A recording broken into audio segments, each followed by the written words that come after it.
ठीक है बच्चों, today we will discuss NCERT question. Today we will discuss NCERT questions, ठीक है, अल्टरनेटिंग करंट के। फर्स्ट 10 तक जो क्वेश्चन है बड़े इजी क्वेश्चन है, उसमें डायरेक्ट फॉर्मूला लगाओ सॉल्व हो जाएंगे। तो थोड़े से डिफिकल्ट क्वेश्चन है, जब तुम्हें प्रॉब्लम आ गई वो मैं सॉल्व करती हूँ अभी, ठीक है। तो फर्स्ट क्वेश्चन देखिए बच्चों, ये आपके पास एक एलसीआर सर्किट दे रखा है, क्वेश्चन नंबर 11, ठीक है।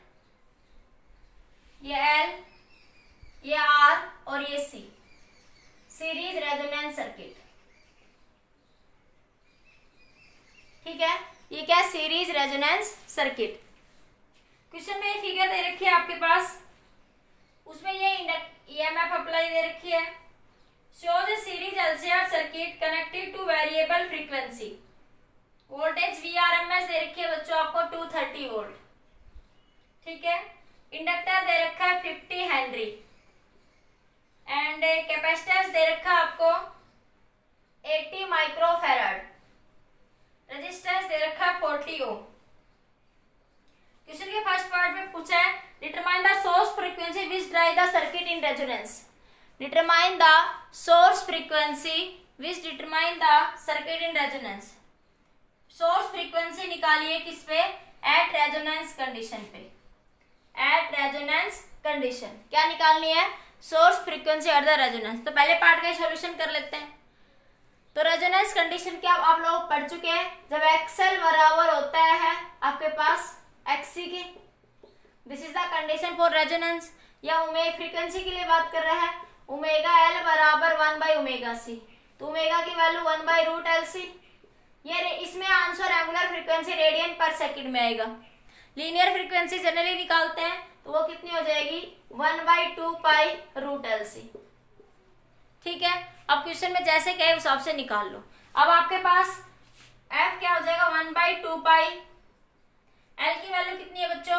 50 और C की वैल्यू कितनी? 80 माइक्रोफैराड। 80 × 10⁻⁻⁶ कितनी है? 80 × 10⁻⁻�6, ठीक है। इसको सॉल्व कर लेना यहाँ से। ओमेगा निकालते हो तो ओमेगा निकाल लो। ओमेगा के लिए सीधा ही L की वैल्यू 50, 80 × 10⁻⁻�6, ठीक है। 50 × 10⁻⁻�6, तो ये वैल्यू आ जाएगी 50 रेडियन पर सेकेंड। 50 रेडियन पर सेकेंड। इसमें आंसर हर्ट्ज में आएगा, सोल्व करके देख लेना भाई, ये सोल्व नहीं करा मैंने, ठीक है। बाकी इस आगे क्वेश्चन में पढ़ेंगे, क्या जरूरत है मुझे नहीं पता, मैं बस फिलहाल ये पूछा था कि रेजोनेंस फ्रीक्वेंसी पे फ्रीक्वेंसी बताइए एट रेजोनेंस कंडीशन। फ्रीक्वेंसी बतानी थी आपको एट रेजोनेंस कंडीशन पहले पार्ट में, ठीक है। जल्दी समझ आ गया इतना? इसमें तो नहीं थी, किसी को कोई प्रॉब्लम नहीं हुई है। नेक्स्ट पार्ट देखिए इसी क्वेश्चन का, बी पार्ट। बी पार्ट में क्या कह रहा है, ये नोट हो गया। Obtain the impedance of the circuit. Obtain the impedance of the circuit. Obtain the impedance of the circuit and the amplitude of current at resonance frequency. And the amplitude of current at resonance frequency. Resonance frequency किस में निकालना है? Impedance. देखो impedance कैसे निकालोगे बच्चों? Impedance के लिए क्या लगाते हैं? Z = R² plus omega L XL minus omega L minus 1/ओमेगा-c का स्केयर। यही होती है Z की वैल्यू आपके पास। अब उसने एक्सेल तो नहीं दे रखा लेकिन LC दे रखा। ओमेगा हमने निकाल लिया, अभी कितना आया? 50 रेडियन पर सेकेंड। कितना आ गया? 50 रेडियन पर सेकेंड। तो यहाँ सारी वैल्यूज पुट कर दो। Z कितना आया? R²। R कितना है? 40 का स्केयर प्लस ओमेगा कितना है? 50। L कितना है बच्चों? 50 माइनस 1/ओमेगा-50। C कितना है? 80 माइक्रोफैराड। 80 × 10⁻⁻⁶, ठीक है। और इस सारे का स्क्वायर और फिर इस सारे का अंडर रूट। तुम ऐसे भी कर सकते हो कि पहले ओमेगा निकालो फिर ओमेगा सी निकाल दो, इन दोनों को घटा दो फिर स्केयर कर लो छोटे टर्म्स में डिवाइड करके। मैंने एक साथ लिख दिया सारी वैल्यूज भाई। पहले तुम ओमेगा एल निकाल लो फिर ओमेगा सी निकाल लो, उनको आपस में घटा दो स्केयर कर दो फिर यहाँ पुट कर दो। ठीक है, आर का स्केयर। जब आप यहाँ से इस जेड को सोल्व करेंगे तो इसकी कुछ वैल्यू आ जाएगी, इस जेड की वैल्यू आ जाएगी 40 ओम। सॉरी इसमें किसने कहा एट रेजोनेंस का है बच्चों, सॉरी मैं एक बात भूल गई, ये यहाँ से इतना ज्यादा करने की जरूरत नहीं थी क्योंकि उसने कहा है obtain the impedance of the circuit and amplitude at the resonance. तो रेजोनेंस कंडीशन में तो सीधा ही हो जाएगा बच्चों, रेजोनेंस कंडीशन में एक्सएल बराबर ओमेगा एल, तो ये क्या हो जाएगा एक्सी, तो ये 0, तो जेड बराबर हो जाएगा आर के, जेड बराबर हो जाएगा किसके आर के। आर कितना 40, तो जेड कितना आ जाएगा 40, जेड कितना आ जाएगा आपका 40। यहाँ ज्यादा कैलकुलेशन करने की जरूरत नहीं थी, ऐसी सिचुएशन बना देगा वो मैक्सिमम टाइम आपको। ठीक है, दूसरा कंडीशन क्या आपका, क्या पूछा है करंट, आई क्या होता है बच्चों वी नोट बाई जेड, आई क्या होगा वी नोट बाई, तो ये कितना आ जाएगा बच्चों I is equal to V naught by Z. अब जेड किसके बराबर है आर के, तो यहाँ पे सीधा जेड की value V naught by Z, R भी लिख सकते हो। अब वी नोट उसने दे रखी है, वी नोट नहीं दे रखी लेकिन वी आर एम एस दे रखी है, क्या दे रखी है वी आर एम एस। हमें पता है बच्चों वी आर एम एस कितना होता है वी नोट बाई रूट 2, तो वी नोट कितना हो जाएगा बच्चों root 2 into V R M S. ये छोटे छोटे पॉइंट ध्यान रखना इन क्वेश्चंस को करते समय, क्या दे रखा है क्या निकलवाना चाह रहे, जनरली आरएमएस वैल्यू ही मिलेगी आपको क्वेश्चन में। ठीक है, तो आपके पास यहाँ निकालो I naught root 2 into V R M S कितना है 230 डिवाइड बाई आर, आर कितना बच्चों 40। ठीक है, तो ये यहाँ से मैक्सिमम वैल्यू ऑफ करंट निकल जाएगी, क्या निकल जाएगी बच्चों यहाँ से आपकी ये maximum value of the current. Note करिए इस क्वेश्चन को जल्दी से। देखो बेटा मैंने ये कहा, उसने पूछा obtain the impedance of the circuit and amplitude of the current at resonance. क्या कहा है उसने क्वेश्चन में बेटा कि obtain the impedance, Z is equal to ये होता है, रेजोनेंस कंडीशन में क्या होता है बच्चों एक्सएल बराबर एक्ससी या ओमेगा एल बराबर 1 बाई ओमेगा सी, तो ये फैक्टर 0 हो गया, तो जेड बराबर आर बचा। देखो यहाँ से अरे ये 0 तो जेड बराबर आर स्क्वायर, इसका अंडर रूट आर ही तो आएगा क्योंकि बाकी तो सब 0 हो गया, ये प्लस 0 करने से कुछ फायदा नहीं है। ठीक है, तो जेड किसके बराबर आ गया आर के। फिर उसने कहा है circuit eight amplitude of the current, मतलब मैक्सिमम करंट की बात कर रहा है, करंट कितना हो, करंट को क्या लिख सकते हो I naught resonance to V naught by Z. ठीक है, तो V naught by Z, Z किसके बराबर है बच्चों आर के। ठीक है, तो यह पुट कर दिया। अब आपको वी नोट नहीं दे रखी पीक वैल्यू, वी नोट क्या है बच्चों पीक वैल्यू, पीक वैल्यू नहीं दे रखी। आप ये भी कर सकते थे, जरूरी नहीं है कि आप डायरेक्ट यही लिखते, आप आईआरएमएस निकाल लो पहले, आप ऐसे निकाल लो, मैंने तो ये रिलेशन ये बताया था, आईआरएमएस लिख लेते हैं V R M S by Z. मैंने कहा था ये फार्मूला जो आप यूज करते हो ये दोनों सिचुएशन में वैलिड है। ठीक है, तो आप आईआरएमएस निकालो यहाँ से, आईआरएमएस कितना है रूट 230, जेड कितना है 40, तो यहाँ से आईआरएमएस आ गया।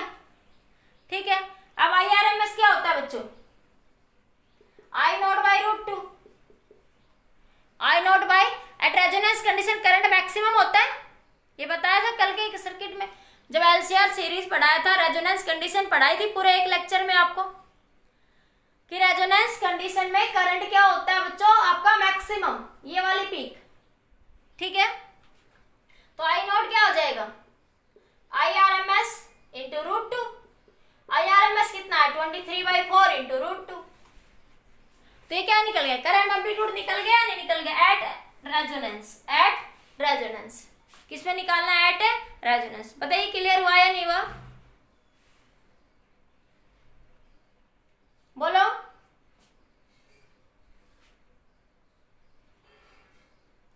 ओके मंजीत क्लियर हुआ बेटा, मनीष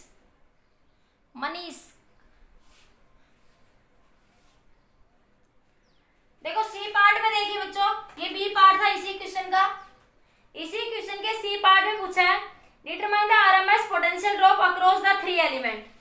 आरएमएस पोटेंशियल निकालिए, RMS potential across element,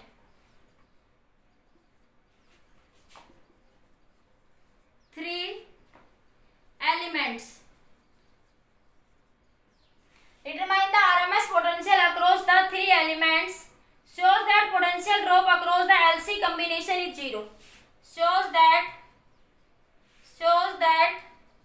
potential drop across the LC combination is zero। इसी क्वेश्चन का पार्ट है ये, ठीक है। इज जीरो रेजोनेटिंग फ्रीक्वेंसी,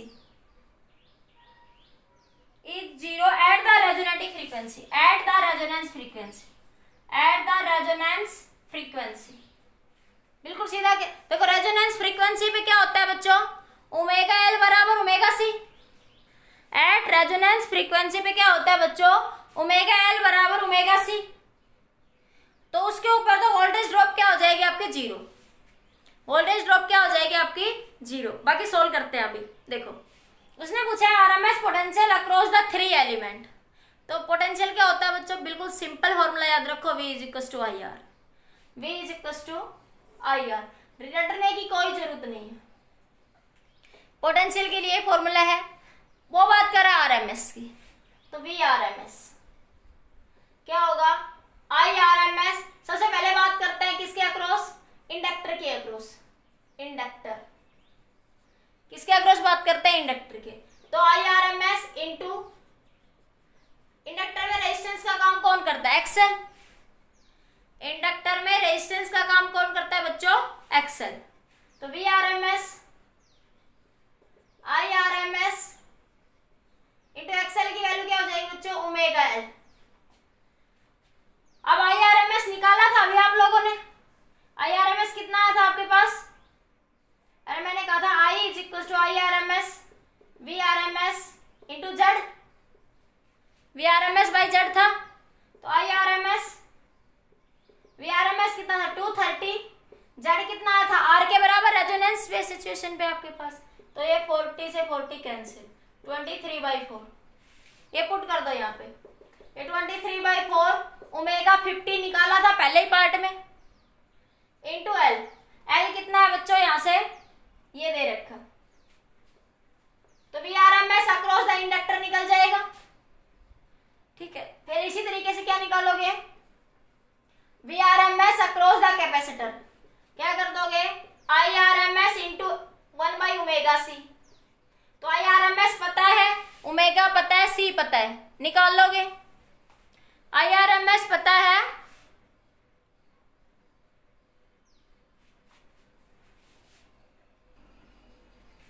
देखिए आगे इसके अंदर, तो ये आपके पास आई आरएमएस पता है, ओमेगा पता है, सी पता है, तो वी आरएमएस निकल जाएगा यहां से आपके पास, ठीक है।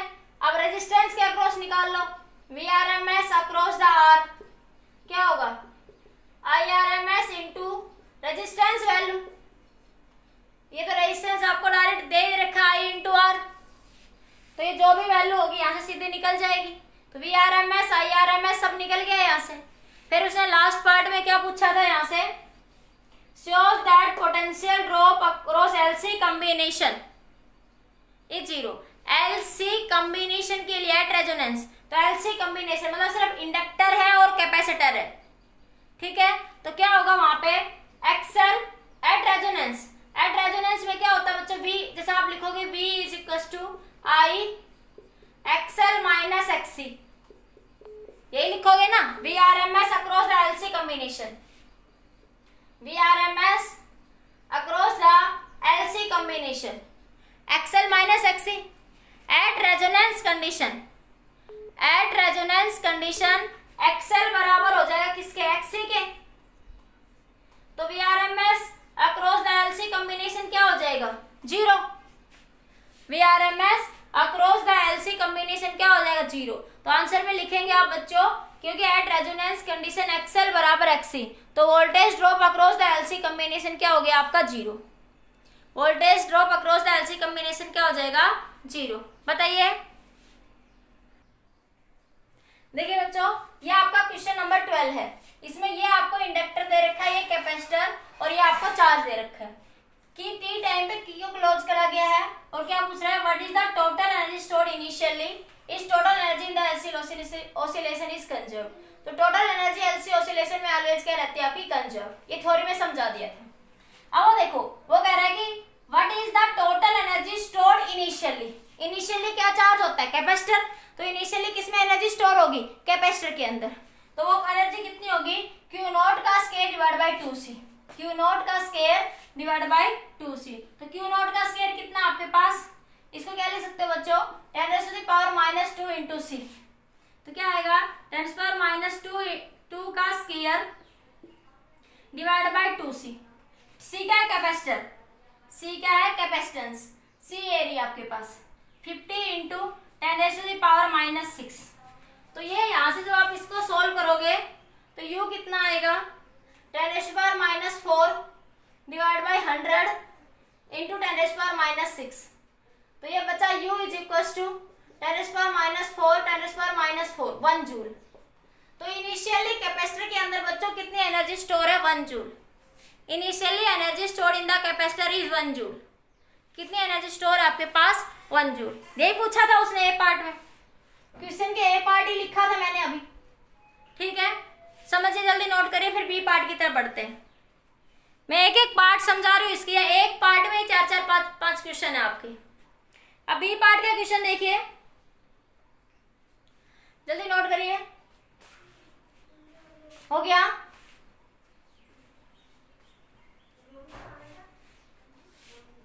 बी पार्ट में क्या कह रहा है, what is the natural frequency. ये ध्यान रखना, इनिशियली एनर्जी कितनी स्टोर्ड है, 1 जूल। ठीक है, उसके बाद क्या होगा बच्चों आपके पास, what is the natural frequency, what is the natural frequency. Natural frequency in the LC oscillation क्या होती है, वही आपके पास f is equal to 2π√LC। L भी दे रखा है और आपको C भी दे रखा है, L भी दे रखा है और आपको C भी दे रखा है। तो f is equal to 1/2π, L की वैल्यू पुट कर लो, कितनी है, 20 इंटू 10⁻⁻3। C की वैल्यू कितनी है, 50 इंटू 10⁻⁻6। तो ये यहाँ से आपकी क्या निकल जाएगी, नेचुरल फ्रीक्वेंसी की वैल्यू निकल जाएगी। ठीक है, एक बार नोट करिए जल्दी से, फ्रीक्वेंसी की वैल्यू कितनी आ जाएगी बच्चों, 159 हर्ट्ज। ठीक है, जल्दी नोट करिए इसको। तीसरा पार्ट देखिए, सी पार्ट इस क्वेश्चन का। तो ये फ्रीक्वेंसी भी ध्यान रखना, कहीं पे यूज होगी तो 159 हर्ट्ज। ठीक है, अगला सेकंड पार्ट देखिए, थर्ड पार्ट, सी पार्ट देखिए इस क्वेश्चन का। सी पार्ट में क्या कह रहा है आपसे, सी पार्ट में कह रहा है at what time is the energy stored. क्या कह रहा है, at what time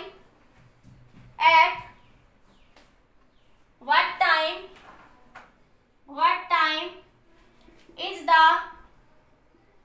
energy stored A part completely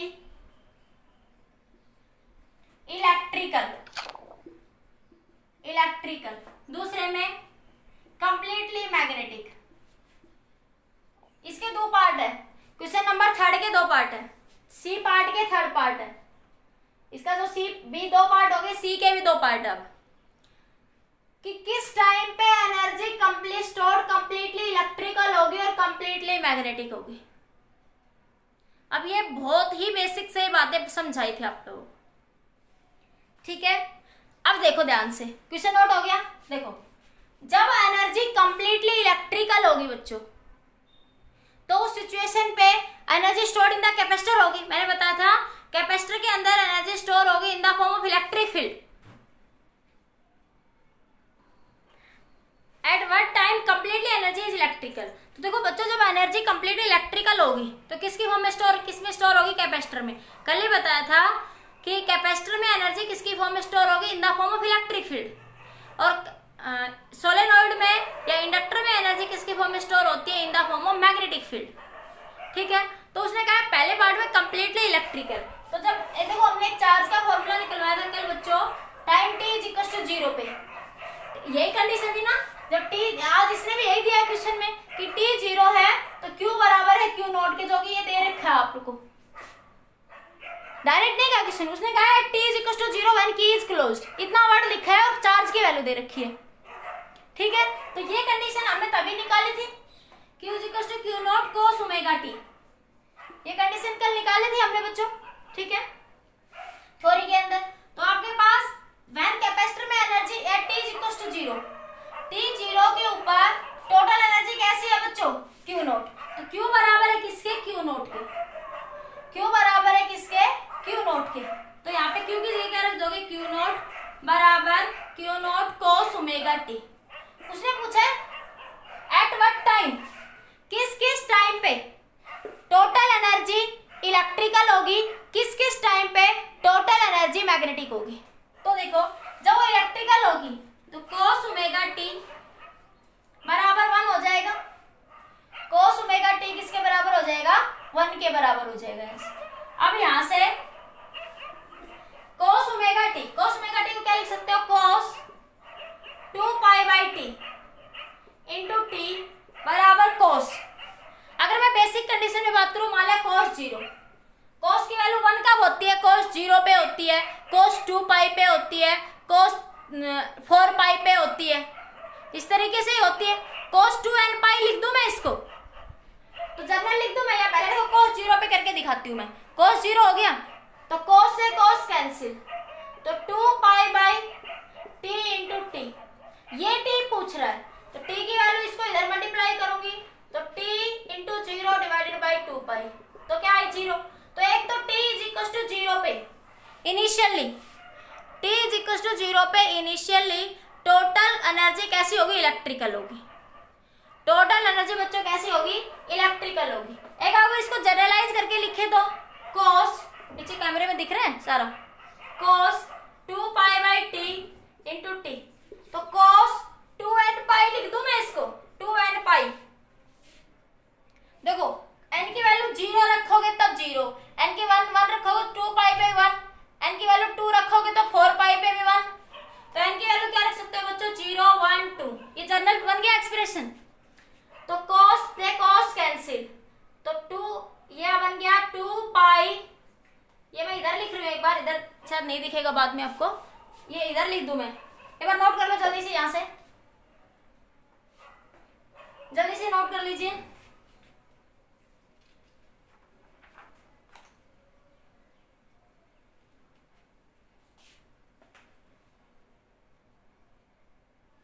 कर लिया, तो ये यहां से क्या आ जाएगा आपके पास,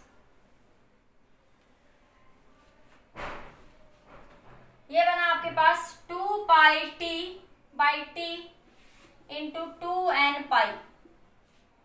तो 2 से 2 कैंसिल, पाई से पाई कैंसिल, तो टी बराबर एन टी, टी बराबर एन टी। ठीक है, तो ये वैल्यूज आ जाएगी आपके पास। तब आप एन की वैल्यू कुछ भी पुट कर लो, 0 1 2 3, इनके ऊपर वैल्यूज क्या हो जाएगी आपकी, मैक्सिमम हो जाएगी। ठीक है, प्लस माइनस की फॉर्म में लेना चाहते हो, देखो अब आपके पास ये तो प्लस प्लस के लिए बात करी आपने, लेकिन एनर्जी माइनस में भी तो होगी यहाँ पे, क्योंकि अल्टरनेटिंग है। तो प्लस में लिखोगे तो उस सिचुएशन में कैसे लिखोगे जनरल में आप लोग, अगर आप यहाँ से इसकी वैल्यू को प्लस माइनस लिख लो कि ये वैल्यू कितनी थी आपके पास बच्चों, कोस ओमेगा टी बराबर 1 प्लस माइनस 1, क्या लिख लोगे, प्लस माइनस 1, क्योंकि अल्टरनेटिव में एक बार प्लस होगी और एक बार क्या होगी, माइनस। तो फिर जनरल क्या लिख दोगे, cos omega T plus minus cos N pi. Cos pi क्या होता है, -1, कोस 2 पाई प्लस 1, कोस 0 1, कोस 3 पाई -1, कोस 4 पाई प्लस 1, इस तरीके से चलती रहती है सीरीज। तो कोस से कोस कैंसिल, ओमेगा की value 2 pi by T into T बराबर एन पाई। तो क्या हो जाएगा बच्चों आपके पास, जर्नल ये लिख लेना प्लस माइनस से, पाई कैंसिल, तो टी की वैल्यू क्या हो जाएगी, एन टी बाई 2। अब एन की वैल्यू लिख लो 0 1 2 3, तो टी क्या आएगा 0, टी 0 निकाल के दिखाया था मैंने अभी आपको।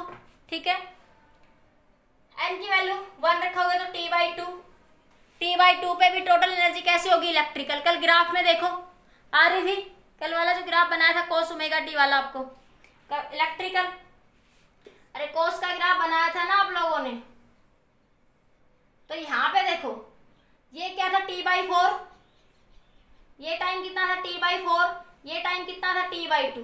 तो यहाँ पे T/2 पे वैल्यू कंप्लीटली मैक्सिमम हो रही है इलेक्ट्रिकल, यहाँ पे भी कैसी है इलेक्ट्रिकल, यहाँ पे इलेक्ट्रिकल 0, फिर यहाँ पे T/4, यही तो ग्राफ आ रहा था।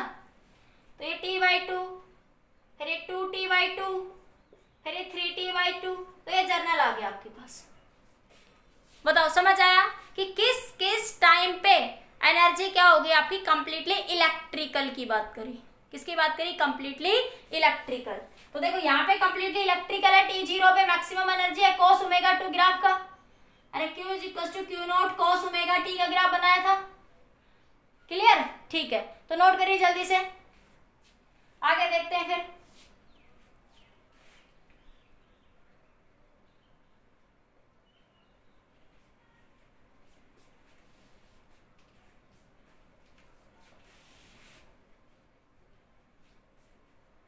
कर लिया। अब देखिए आगे उसने कहा completely magnetic, at what time energy is completely magnetic. बच्चों कंप्लीटली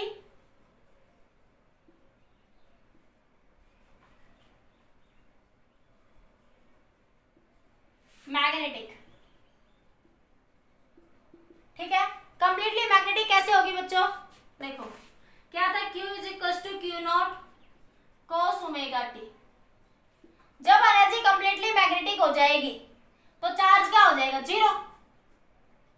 इलेक्ट्रिकल में तो एनर्जी, कैपेसिटर में जो एनर्जी स्टोर होती है तो चार्ज की फॉर्म में होती है, इलेक्ट्रिकल एनर्जी की फॉर्म में, तो चार्ज मैक्सिमम होता है।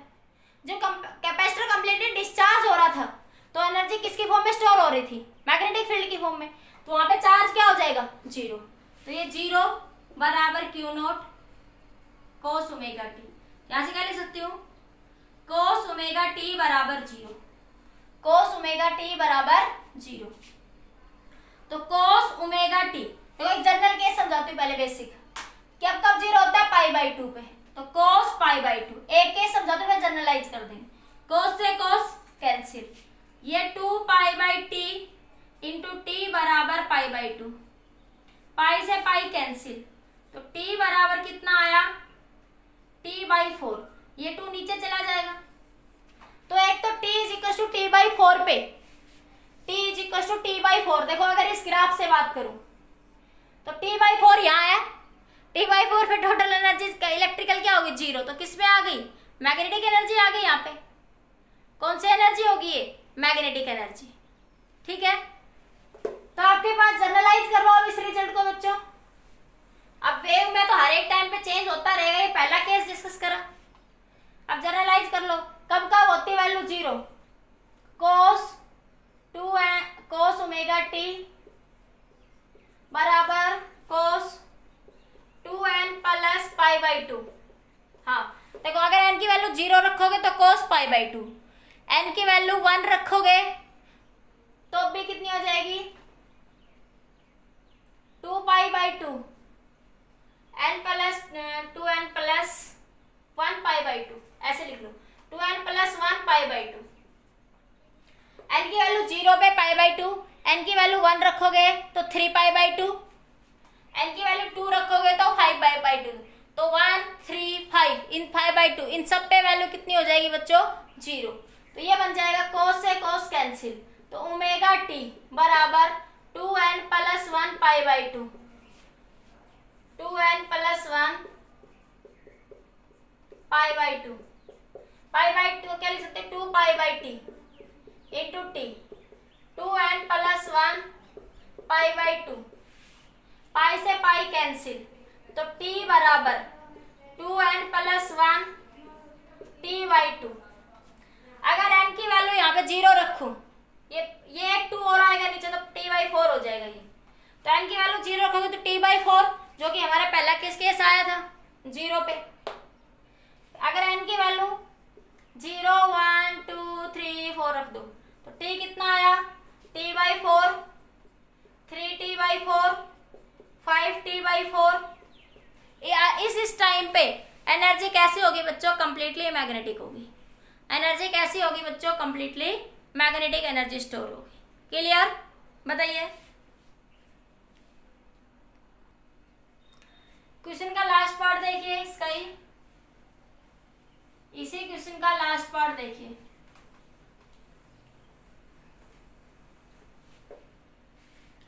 इसी क्वेश्चन में क्या कह रहा है आपसे, if A register is at what time is the total energy, at what time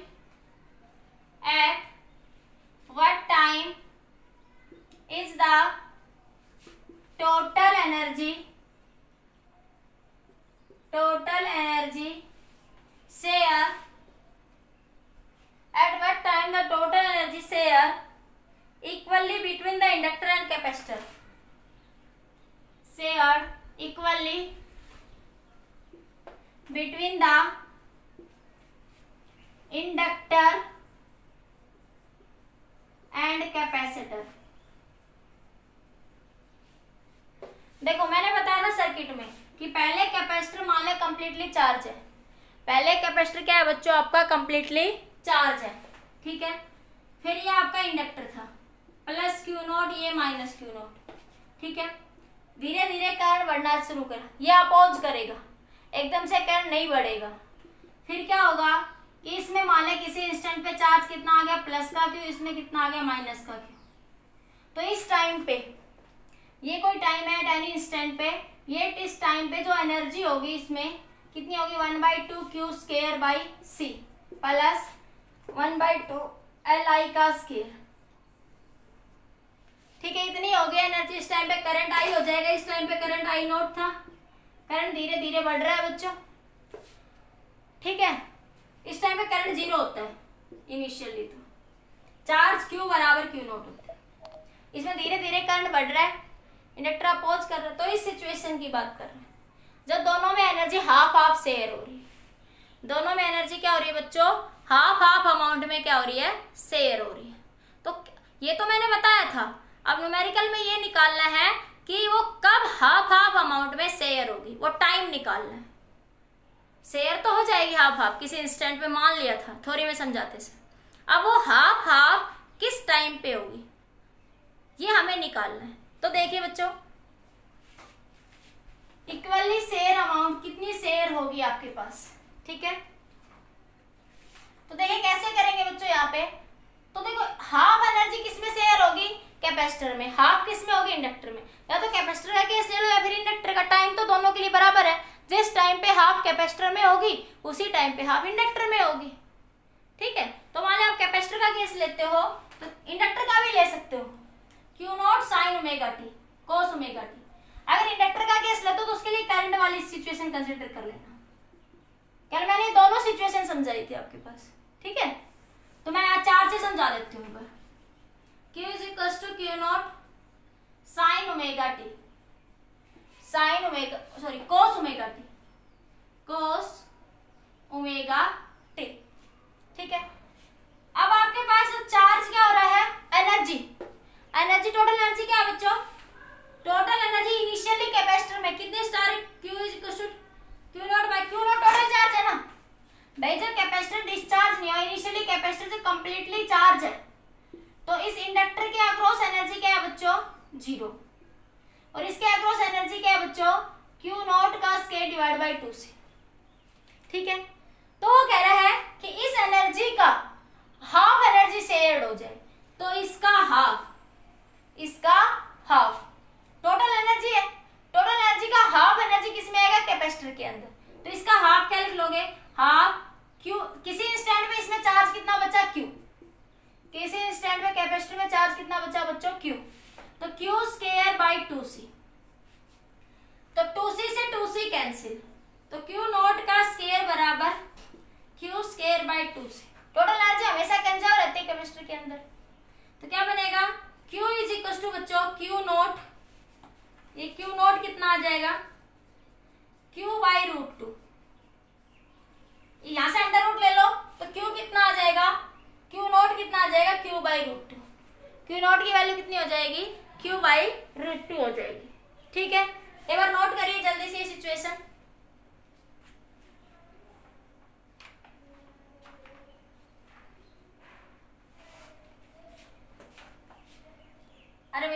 लिख गई 1 पॉइंट, बोल तो सही रही हूँ, लिख गई। अरे टोटल एनर्जी का हाफ, तो टोटल एनर्जी तो Q not square by 2c है। अरे टोटल एनर्जी तो Q not square by 2c है, उसका हाफ ये है ना, इसका हाफ। तो यहाँ क्यू नॉट यहाँ लिखेंगे, यहाँ क्यू लिखेंगे, मैं उल्टा लिख गई भैया। ये तो किसी इंस्टेंट पे एनर्जी है। अरे किसी इंस्टेंट पे एनर्जी क्या बनी बच्चों, क्यू स्क्वायर बाई 2c, ठीक है। तो ये क्यू स्क्वायर बाई 2c इसका हाफ है, Q not square by 2c का हाफ है। मैं उल्टा लिख गई, बोल तो सही रही थी, 2 से अब उल्टा आ जाएगा relation, q is equal to Q naught by root 2। Q कितना आ जाएगा बच्चों, Q naught by root 2। Note करिए जल्दी से इतना एक बार। ये कंसेप्ट समझ आया कैसे लिखा मैंने, ये बात समझ आई। क्यू स्क्वायर बाई 2c को 1/2 into Q not square by 2c लिख दिया। ये बात समझ आई या नहीं आई, या फिर बताऊं? आ गई मनीष, आ गई बेटा आपको? मनीष मैम एक बार तो देखो, रहने दो मैम। अरे बता देती, आ गई तो ठीक, नहीं आई तो कोई नहीं, मैं बता देती, फिर भी बता देती। देखो देखो क्या है बच्चों, वो कह रहा है किसी इंस्टेंट पे एनर्जी हाफ हाफ शेयर हो जाए। तो देखो टोटल एनर्जी बच्चों क्या है, Q not square by 2c है, ठीक है भाई। इनिशियली इतनी स्टोर है, किसी इंस्टेंट पे इस पे चार्ज बचा प्लस का क्यू, इस पे चार्ज बचा माइनस का क्यू, ठीक है। तो अब इसमें एनर्जी कितनी आ गई, इस केस में क्यू स्क्वायर बाई 2c, और इसमें एनर्जी आ गई 1/2 li का स्क्वायर, हाफ हाफ है। अब वो कह रहा है कि half energy at what time is the total energy share half. तो इस टोटल एनर्जी का हाफ, इस टोटल एनर्जी का हाफ ही आ गया, हाफ ही आ गया, ठीक है। तो मैंने क्या करा, तो ये टोटल एनर्जी कितनी है, Q not square by 2c। तो किसी इंस्टेंट पे एनर्जी कितनी, क्यू स्क्वायर बाई 2c, वो बराबर होगी किसके, हाफ ऑफ टोटल एनर्जी। किसी इंस्टेंट में चार्ज कितना बचा, क्यू, तो वो एनर्जी बराबर है हाफ ऑफ टोटल एनर्जी की। टोटल एनर्जी कितनी है, Q not square by 2c, जो कटता है वो काट दो, तो क्यू कितना है, Q naught by root 2। Q कितना आ गया, क्यू नॉट बाई रूट 2, ठीक है। नोट करिए एक बार जल्दी, इस पर केस लिखती हूँ इसका, इधर से ऊपर से हटा दूं मैं ये सारा, ये हटा दूं मैं। तो ये बना यहां से आपके पास Q is equal to Q naught by root 2।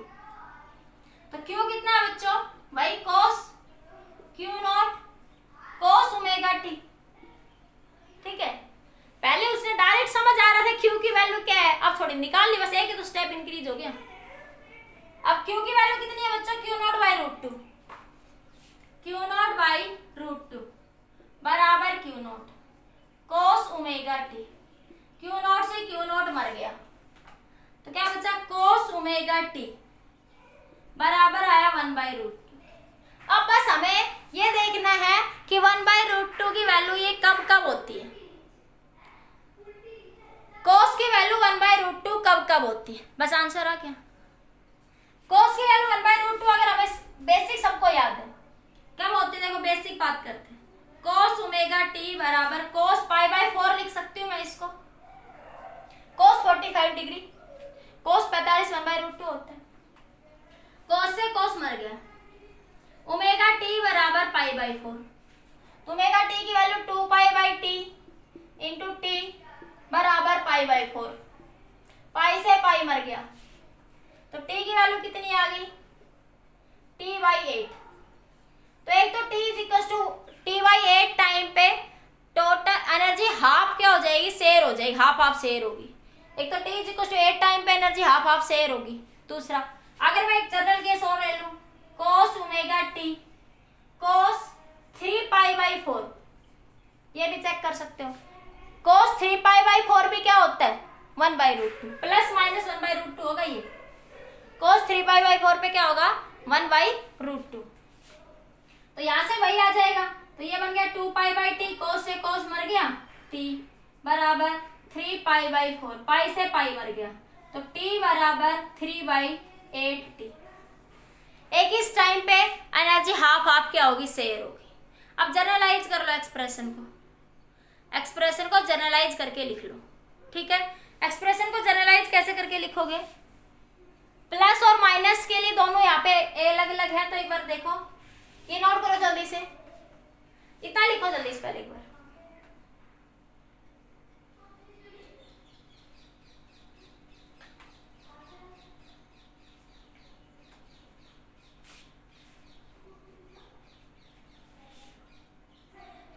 अब रिजल्ट देखिए, जनरलाइज करके लिखते हैं, जनरलाइज कर लो।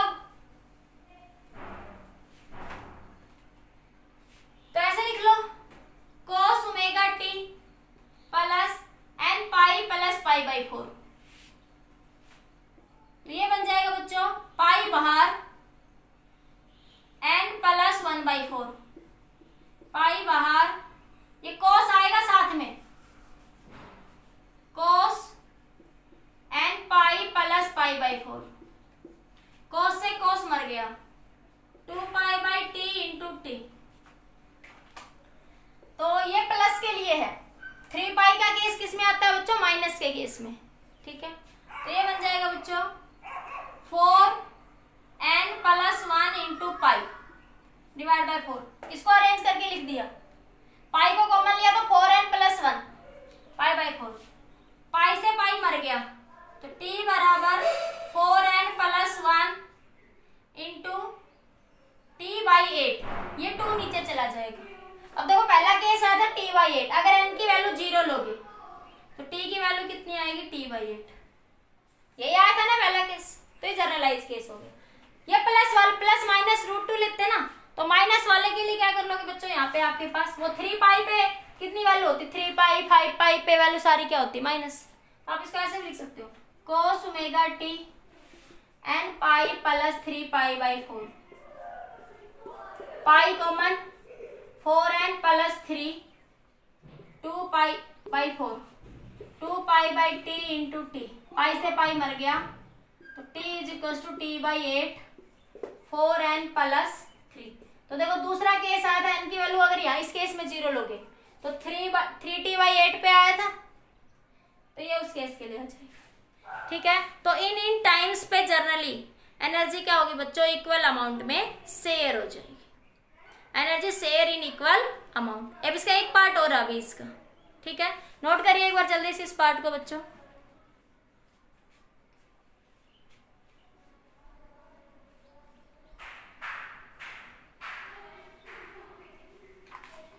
अब कह रहा है if the register is inserted in the circuit how much energy is dissipated. वो कह रहा है अगर सर्किट में एलसी ऑसिलेशन है, अगर इसमें एक रेजिस्टेंस और इंसर्टेड कर दे तो एनर्जी का डिसिपेशन कितना हो जाएगा, कितनी एनर्जी डिसिपेट होगी। देख क्वेश्चन को समझिए, वो कहता है इफ रेजिस्टेंस इज इंसर्टेड, वो कहता है if resistance is inserted in the LC oscillation then what amount of energy is dissipated, what amount of energy is dissipated। तो देखो क्या होगा इस सिचुएशन में बच्चों, आपने जब रेजिस्टेंस लगाओगे तो रेजिस्टेंस के अक्रॉस हीट प्रोड्यूस होगी और धीरे धीरे एनर्जी का लॉस होगा। अरे हीट की फॉर्म में एनर्जी का लॉस होगा, कल ही बात समझाई थी मैंने। तो जब एनर्जी का लॉस होगा तो कुछ ऐसा ऑसिलेशन होगा, धीरे धीरे एनर्जी 0 हो जाएगी, तो डैम्प्ड ऑसिलेशन होगा। If resistance is inserted, if resistance is inserted then there will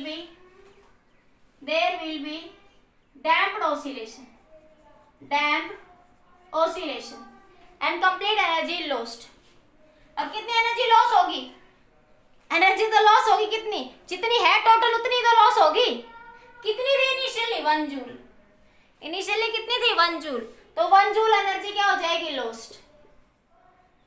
अरे थी कितनी कैपेसिटी के अंदर स्टोर, कितनी थी 1 जूल, तो 1 जूल ही तो लॉस्ट होगी। तो आप क्या लिखोगे, 1 joule energy is lost. Clear बच्चे, बच्चों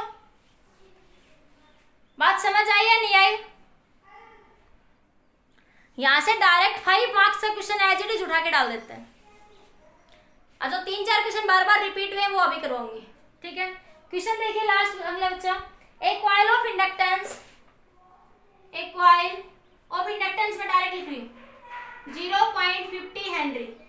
एक कॉइल है जिसकी इंडक्टेंस इतनी दे रखी है आपको, ठीक है, एंड रेजिस्टेंस 100 ओम। रेजिस्टेंस कितना है? 100 ओम है आपको, ठीक है।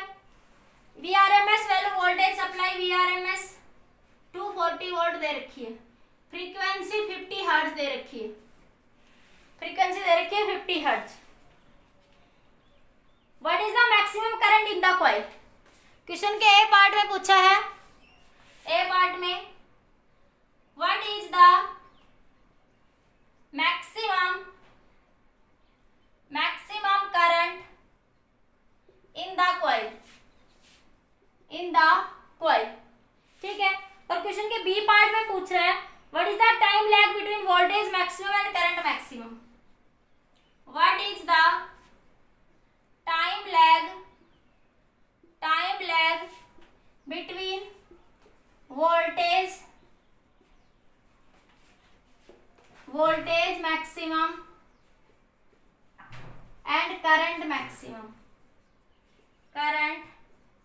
मैक्सिमम, ठीक है। क्या कह रहा है क्वेश्चन के अंदर? ये आपको इंडक्टर, रेजिस्टेंस और आरएमएस वैल्यू और फ्रीक्वेंसी दे रखी है, ठीक है। तो सबसे पहले क्वेश्चन में पूछ रहा है what is the maximum current in the coil. Maximum current in the coil, तो maximum current in the coil क्या होगा बच्चों? I naught is equal to V naught by Z. LCR circuit है, LR सर्किट है, LR circuit है only, कितना L और R, तो L बाई जेड होगा, ठीक है, वी नॉट बाई जेड। अब वी नॉट के तो हम निकाल सकते हैं क्योंकि VRMS क्या होता है बच्चों, या IRMS निकाल लो आप लोग। आप इस रिजल्ट को इसके लिए लिख सकते हो, IRMS बराबर VRMS by Z. Phasor diagram हम पीक वैल्यू और आरएमएस वैल्यू दोनों के लिए बनाते थे। फेजर डायग्राम हम पीक वैल्यू के लिए बना सकते हैं और आरएमएस वैल्यू। तो यहाँ से आरएमएस निकाल लो या यहाँ से, रिजल्ट दोनों तरीके से सेम आएगा, आपकी मर्जी, ठीक है। तो मैं यहाँ से निकाल देती हूँ, फिर मैं यहाँ से आरएमएस निकाल दूंगी, या यहीं से निकलवा लो, आपकी मर्जी, ठीक है। तो यहाँ से मैं देखो VRMS की वैल्यू कितनी है बच्चों, अगर यहाँ से निकालते हो तो VRMS कितना होता है? V naught by root 2। तो वी नॉट कितना हो जाएगा? अरे वो रूट 2 से मल्टीप्लाई होना, वो कभी भी कर लो। तो VRMS into root 2, VRMS into में बच्चों रूट 2 हो जाएगा, डिवाइड बाई जेड, ठीक है। अब क्या निकालो? जेड निकाल लो। क्या निकाल लोगे? जेड। जेड की वैल्यू बच्चों R square plus XL minus XC का स्क्वायर होती है। अब कैपेसिटर नहीं दे रखा तो जीरो है, नहीं दे रखा तो वैल्यू क्या उसकी? जीरो है। तो सर्किट में सिर्फ क्या बच जाएगा? ये बच जाएगा कि आर स्क्वायर प्लस एक्सएल का square, R square plus omega L का square, R square plus omega L का स्क्वायर। पुट कर दो ये सब वैल्यू। VRMS कितना बच्चों? 240 इंटू रूट 2, ठीक है। और आर स्क्वायर कितना है बच्चों? आर 100 ओम, 100 का स्क्वायर प्लस ओमेगा फ्रीक्वेंसी ये दे रखी है उसने, ओमेगा की वैल्यू आपको 50 हर्ट्ज, ये आपके पास ये ओमेगा ही दे रखी है उसने 50 हर्ट्ज, मैं लिखी उस चीज में ना, सॉरी ओमेगा ये दे रखी है उसने आपको। ओमेगा को सोल्व कर लो। ओमेगा एल कितना होगा आपके पास? 2 पाई FL, ऐसे लिखना पड़ेगा। ये हर्ट्ज दे रखा ना, रेडियन पर सेकंड नहीं दे रखा, तो इसको ऐसे लिख लोगे 2 पाई FL। तो 2 उसको क्या लिख लोगे बच्चों? 2 पाई FL। अरे लिख सकते हो ओमेगा को क्या लिख सकते हो? 2 पाई बाई टी। तो आपके पास क्या लिख सकते हो? 2 पाई F नहीं सकते हो, L की जगह L मल्टीप्लाई हो गया, तो 2 पाई 3.14 F कितना? 50 हर्ट्ज। F कितना? 50 हर्ट्ज। L कितना है बच्चों आपके पास? 0.50। इसका स्क्वायर और फिर इस सारे का अंडर रूट, इसका स्क्वायर कर देंगे और इस सारे का क्या कर देंगे? अंडर रूट कर देंगे। तो ये जब आप सोल्व करोगे तो ये वैल्यू आएगी 1.82 एम्पियर। जब आप सोल्व करोगे तो ये वैल्यू आएगी। थोड़ा कैलकुलेशन तो बच्चों करनी पड़ेगी, थोड़ी बड़ी है पर कर लेना, ठीक है। तो आई नोट की वैल्यू कितनी आ जाएगी 1.82 एम्पियर। तो पहले पार्ट में यही पूछा था कि what is the maximum value of current in the coil, what is the maximum value of current in the coil. Clear बच्चों, क्लियर, बोलिए भाई, अरे बताइए समझ आया या नहीं आया।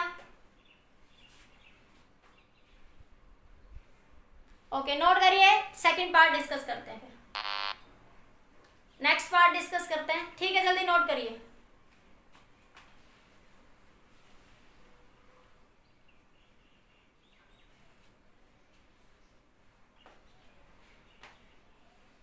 हो गया। अब देखो बच्चों next one, what is the time lag. मैंने बताया था बच्चों आपको, अगर प्योरली इंडक्टिव सर्किट है, अगर प्योरली इंडक्टिव सर्किट है तो वोल्टेज π/2 फेज से आगे होती है प्योरली इंडक्टर में, प्योरली इंडक्टर में। लेकिन अगर रेजिस्टेंस लगा हुआ है इंडक्टर के साथ तो कुछ फेज होगा, 5 फेज मान लेंगे जनरल, क्या मान लेंगे 5 फेज डिफरेंस कंसीडर कर लेंगे। तो उस सिचुएशन में वोल्टेज और करंट में फेज डिफरेंस कितना होगा बच्चों 5 होगा। मान लिया अगर वोल्टेज को आप ये कहते हो कि V0 sin ओमेगा t, तो करंट कितना होगा I = I0 sin omega t -5। क्योंकि अगर इंडक्टर के केस में वोल्टेज आगे होता है तो करंट पीछे होता है 5 फेज, ठीक है। उसमें फेज डिफरेंस कितना होता है बच्चों 5 का। तो अगर मैं यहाँ से इसको वैल्यू निकालूं तो ओमेगा t -5 बराबर 0, तो ओमेगा t किसके बराबर हो जाएगा 5 के। तो t कितना हो जाएगा आपके पास 5/ओमेगा, ठीक है। ये इसकी जगह आप cos भी ले सकते हो, आप ये भी ले सकते हो, वो डिपेंड करता है वो वेरिएशन कैसे पूछ रहा है, वो आपके पास ये भी ले सकते हो आप। वेरिएशन cos की फॉर्म में भी हो सकता है और साइन की फॉर्म में भी, ठीक है। तो आपके पास मान लिया आपके पास ये फैक्टर मैक्सिमम वैल्यू के लिए ये फैक्टर क्या हो जाएगा आपका 0, मैक्सिमम वैल्यू के लिए ये फैक्टर क्या हो जाएगा आपका 0।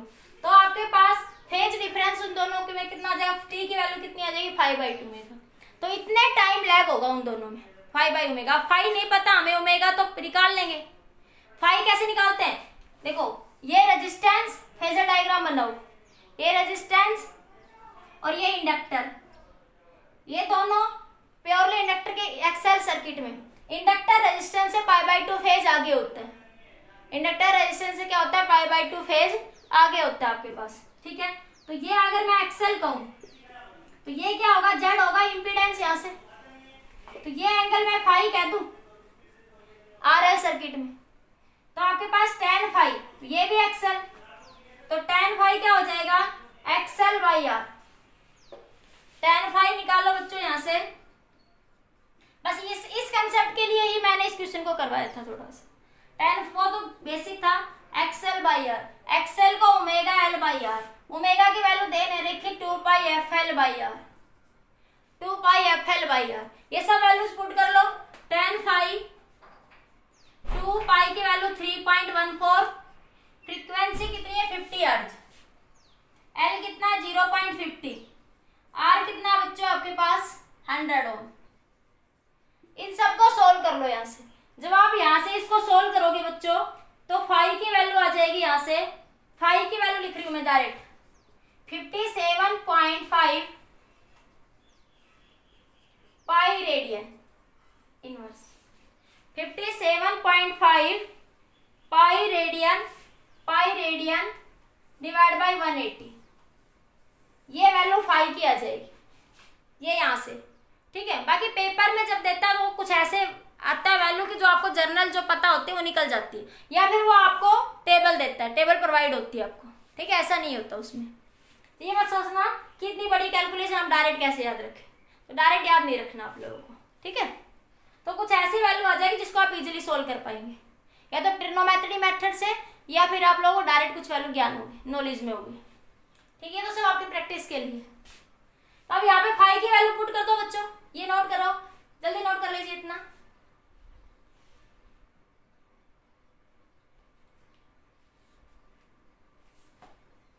जल्दी नोट कर लीजिए। ये हटा दो यहां से, तो ये कितना आया बच्चों टाइम 5 बाई ओमेगा। 5 कितना 57.5 पाई 180। ओमेगा की वैल्यू बच्चों 2 पाई एफ, पाई से पाई मर गया तो 57.5 180 इंटू 2, फ्रीक्वेंसी 50 हर्ट्ज दे रखी है, तो ये आ जाएगा 3.2 मिली सेकेंड। जब आप इसको सोल्व करोगे तो टी की वैल्यू कितनी आ जाएगी 3.2 मिली सेकेंड। कितनी वैल्यू आ जाएगी? राइट बच्चों, क्वेश्चन नंबर 18 और 19 आप खुद कर लेंगे और 20 नंबर में करो, तो इजी क्वेश्चन है वो इजीली हो जाएंगे आराम से। ठीक है, नेक्स्ट देखिए बच्चों आगे क्वेश्चन।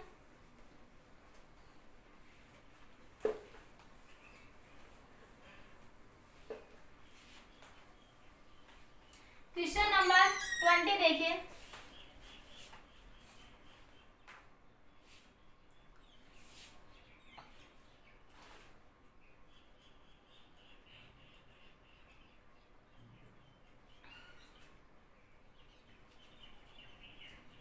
क्वेश्चन नंबर 20 देखिए बच्चों। In LCR series circuit L is equals to 0.12 henry, C is equals to 480 microfarad,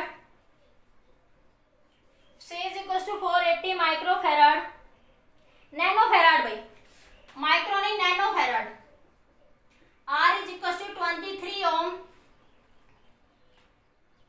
is connected to a 230 volt supply, variable supply।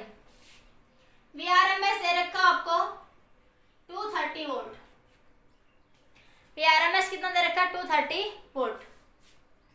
ठीक है, पूछ रहा है क्वेश्चन के ए पार्ट में what is the source frequency for which, मैं लिख देती हूँ, what is the source frequency, what is the source frequency for which, what is the source frequency for which current amplitude is maximum, for which current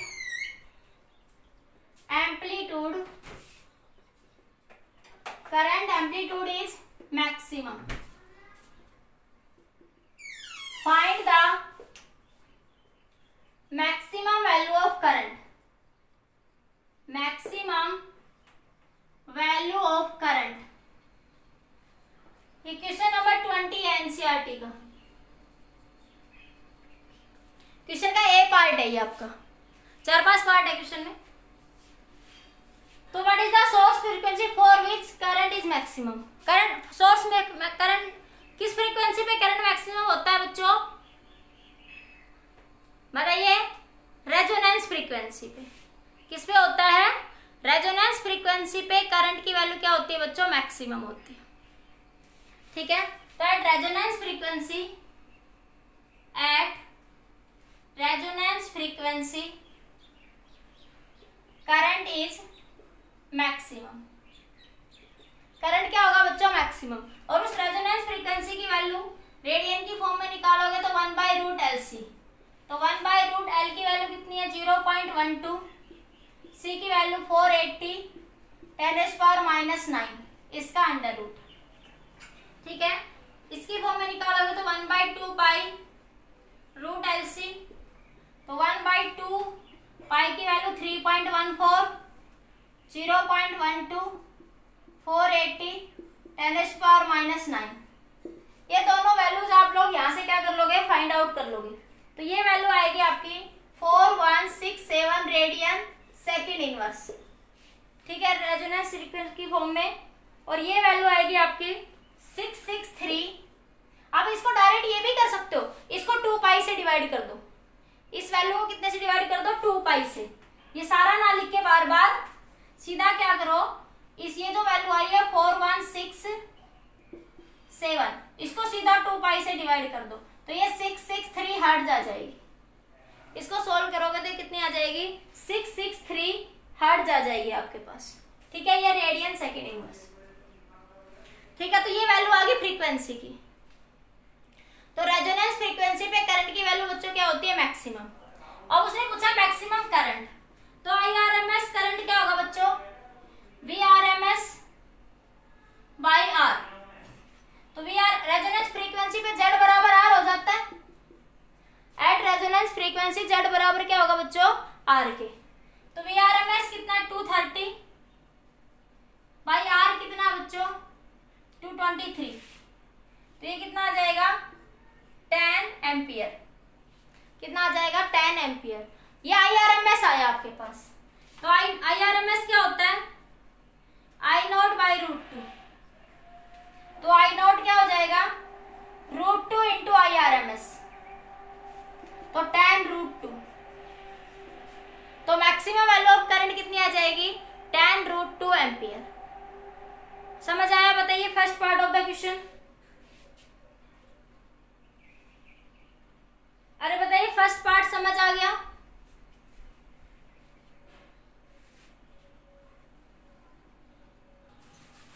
जल्दी से note कर लीजिए। Next part देखिए इसका, बी पार्ट।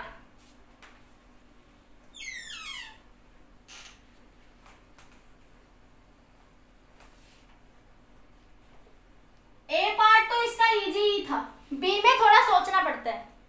बी पार्ट में कह रहा है what is the source frequency for average power absorbed bye circuit is maximum.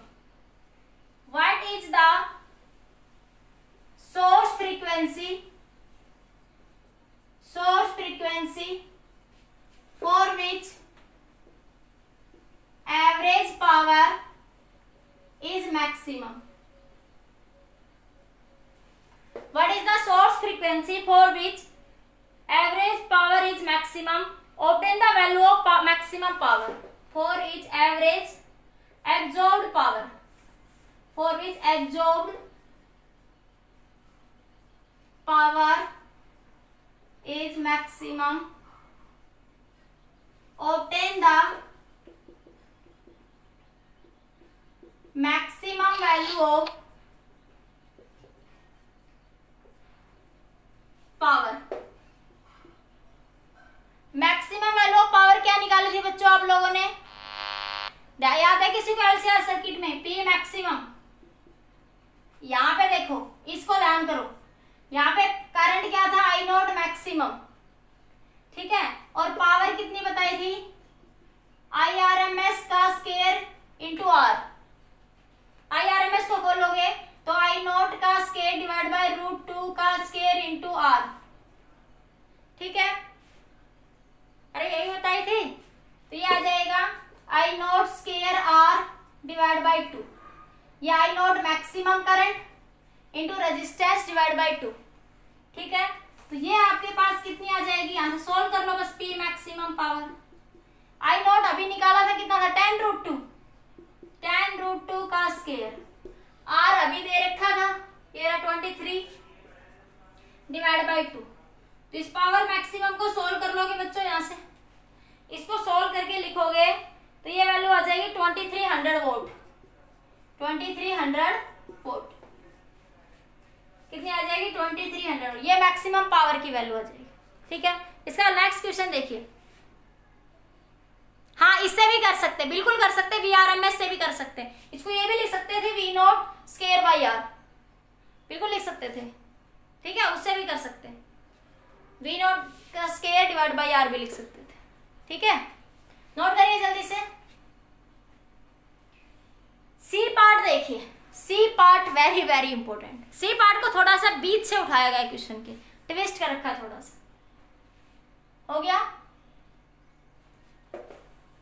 C part में फोकस करिए बच्चों। सी पार्ट क्या कहता है? थोड़ा सा जो मैंने डेरिवेशन करवाया था आपका क्वेश्चन का, वहां से लैंग्वेज उठाई गई है। क्वेश्चन कह रहे हैं for which frequency of source is the C part, for which frequency of source, for which frequency of source is the power transferred to the circuit, is the power transferred to the circuit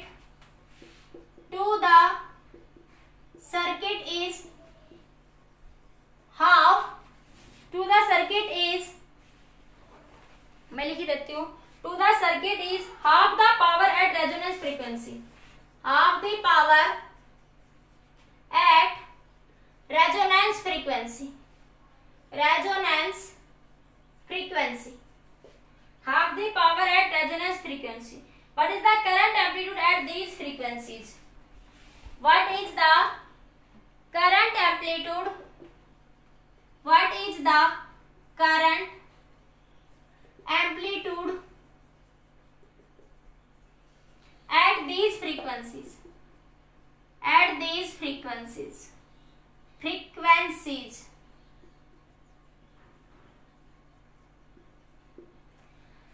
समझो question को. For which frequency of source? For which frequency of source is the power transferred to the circuit is half? Is the power transferred to the circuit is half the power at resonance frequency. क्या बताया था बच्चों मैंने आपको? ये circuit देखो, curve देखो. मैंने थ्योरी में ये कंसेप्ट क्लियर कर दिया था कि आपके पास एट रेजोनेंस फ्रीक्वेंसी करंट क्या होता है? I not maximum. पावर क्या होती है? P maximum. ठीक है. और इस पी मैक्सिमम का जब तक करंट मैक्सिमम का कितना होता है बच्चों? I naught by root two. कितना होता है? I naught by root two. Maximum current का कितना होगा? I naught by root two. तो उसने पूछा था what is the current amplitude और एट दीज फ्रीक्वेंसीज. कोई नहीं बेटा. तो ये बनेगी ओमेगा 1 और ये बनेगी बच्चों ओमेगा 2. एंड दीज फ्रीक्वेंसीज के ऊपर करंट की वैल्यू कितनी हो जाती है? 1 बाई आई नॉट बाई 2. तो करंट की वैल्यू का क्वेश्चन तो निकल गया. करंट कितना हो जाएगा? आई नॉट बाई रूट टू.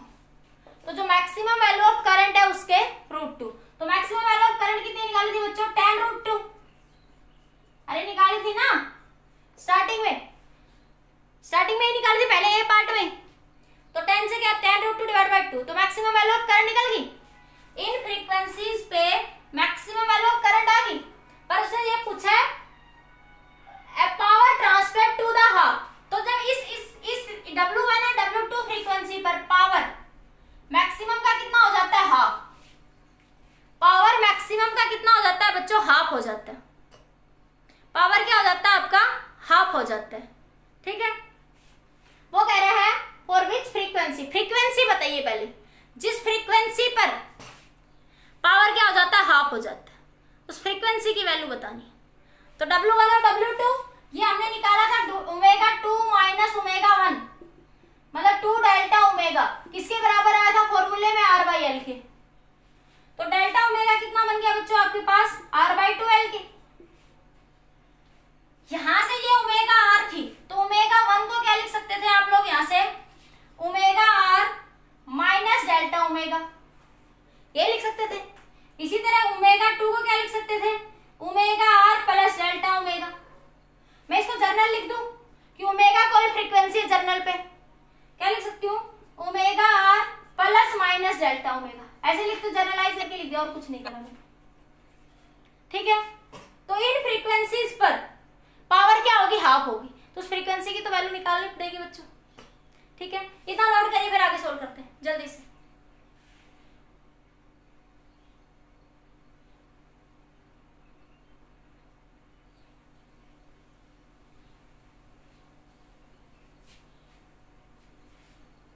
हो गया. देखो मैं इसको ऐसे लिख लूं. अब यहां से ये हटा दूं, मैं इधर से हटा दूं. तो देखो मैं इसको ये लिख लूं यहां से omega is equal to omega plus minus R by 2L. अरे हाफ लिखूंगी ना ये R बाई 2L. एक बार प्लस का एक बार माइनस का. तो मैं लिख दिया plus minus R by 2L. लिख सकती हूँ. ये एंगुलर फ्रीक्वेंसी के फॉर्म में आ गया. लीनियर की फॉर्म में निकालना चाहो तो क्या बनेगा? 2 पाई. लीनियर की फॉर्म में लिखोगे तो F into F R plus minus delta omega by 2 पाई आ जाएगा. अरे इसको डेल्टा ओमेगा लिख दूं पहले मैं. इतना तो क्लियर है. अरे इसको क्या करोगे?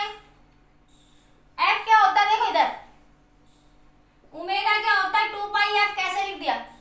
तो F क्या हो गया? ओमेगा बाई 2 पाई हो गया या नहीं हो गया? अरे हुआ या नहीं? तो देखो इसको 2 पाई F लिखेंगे तो ये 2 पाई डेल्टा ओमेगा तो ये तो बैंडविड्थ है ना, ये फ्रीक्वेंसी थोड़ी ना हुए, ये तो बैंडविड्थ को बता रहा है डेल्टा ओमेगा। ये डेल्टा ओमेगा तो किसको बता रहा है? बैंडविड्थ को। तो बैंडविड्थ डिवाइड बाय 2 पाई आ जाएगा या नहीं? बोलो, अरे बोलो, आ जाएगा या नहीं आ जाएगा? ठीक है, अब इस डेल्टा ओमेगा की वैल्यू कंपेयर करके क्या निकाल सकते हो? यहां से ओमेगा किसके बराबर है?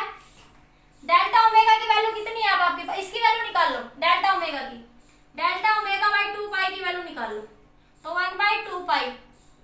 डेल्टा ओमेगा कितना है बच्चों? r/12, r/12, r/12।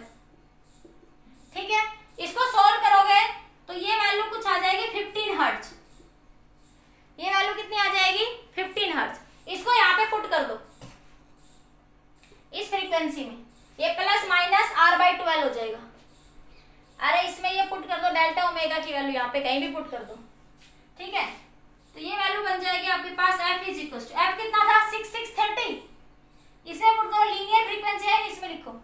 अरे सबसे पहले देखो रेजोनेंस फ्रीक्वेंसी कितनी निकाली थी? 663, और 4167 रेडियन फ्रीक्वेंसी थी। रेडियन में निकालो या हर्ट्ज में निकालो, तो 6630 प्लस माइनस 15 आ जाएगा। प्लस माइनस क्यों लिखा? एक बार प्लस r/12 लिखते हो और एक बार माइनस r/12। आप ऐसे भी कर सकते हो कि r/12 निकाल लो, रेडियन की फॉर्म में आंसर आ जाएगा, फिर उसको हर्ट्ज में कन्वर्ट कर लेना, एक ही बात है। या फिर मैंने ये कर दिया सीधा कि मैंने डेल्टा ओमेगा बाय 2 पाई निकाल दिया, यहाँ पुट कर दिया ये, तो ये FR 6630 था, 663। ये पहले पार्ट में निकाला था रेजोनेंस फ्रीक्वेंसी। ये सब एक बार प्लस कर दो और एक बार क्या कर दो? माइनस। तो इस रेजोनेंस फ्रीक्वेंसी पर, इस फ्रीक्वेंसी पर, रेजोनेंस नहीं, इस फ्रीक्वेंसी पर एक बार प्लस का 15, एक बार माइनस का 15, इन दोनों फ्रीक्वेंसीज पर पावर क्या होगी बच्चों? हाफ हो जाएगी। पावर क्या हो जाएगी? हाफ हो जाएगी। जल्दी से नोट कर लीजिए इसको।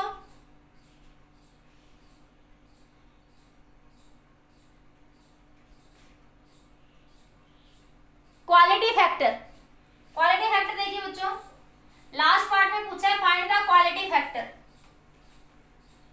फाइंड द क्वालिटी फैक्टर, ये जो भी 5वां 6ठा जो भी पार्ट है देख लेना आप लोग। Quality factor, find Q factor. तो क्यू फैक्टर कैसे निकालेंगे बच्चों? बस 2 मिनट। तो क्या बन जाएगा Q factor? Voltage omega r into L divided by R था। रेजोनेंस फ्रीक्वेंसी निकाली थी, कितनी थी आपके पास? ओमेगा r की वैल्यू स्टार्टिंग में ये रेडियन की फॉर्म में थी 4167। एल आपको दे रखा 0.12, r दे रखा 23। ठीक है, इसको यहां से सोल्व कर लेना, तो इक्वालिटी फैक्टर आ जाएगा 21.7। कितना आ जाएगा? 21.7। ठीक है बच्चों, समझ आ गया? आज के लिए इतना है, बाकी नेक्स्ट लेक्चर में डिस्कस करेंगे।